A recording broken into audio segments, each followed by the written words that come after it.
Agargaon passport অফিসে mobile court পরিচালনা করে দালাল চক্রের ১৪ সদস্যকে আটক করেছে র্যাব।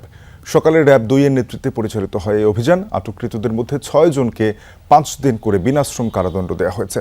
৩ জনকে প্রাথমিক জিজ্ঞাসাবাদ শেষে ছেড়ে দেওয়া হয়। বাকিদের বিষয়ে তদন্ত চলছে। দালাল চক্রের ফাঁদে পড়ে অনেকে হয়রানির শিকার হন, তাই এমন অভিযান বলে জানান র্যাবের নির্বাহী ম্যাজিস্ট্রেট। দালাল বিরোধী অভিযানে গ্রাহক হয়রানি কমবে এ প্রত্যাশা পাসপোর্ট অফিসের কর্মকর্তাদেরও। নিজ তত্ত্বাবধানে ফর্ম পূরণ, টাকা জমা দেওয়ার আহ্বান জানান তারা। দালালরা মানুষদেরকে বিভিন্ন ধরনের হয়রানিমূলক কর্মকাণ্ড করে থাকেন বলে আমাদের কাছে অভিযোগ রয়েছে। সেই অভিযোগের প্রেক্ষিতে আমরা আজকে অভিযান পরিচালনা করি। প্রায় ১৪ জনকে আমরা এখানে আটক করা হয় এবং তাদের মধ্য থেকে দোষ স্বীকারোক্তির ভিত্তিতে আমরা ৬ জনকে ৫ দিন করে বিনাশ্রম কারাদণ্ডে দণ্ডিত করি। আপনাদের মাধ্যমে আমরা সবাইকে জানাতে চাই যে আপনারা নিজের তত্ত্বাবধানে ফর্মটা পূরণ করেন, আর ফর্মটা পূরণ করার সময় আপনাদেরকে ৩ থেকে ৪টা পৃষ্ঠা প্রিন্ট করে দেয়।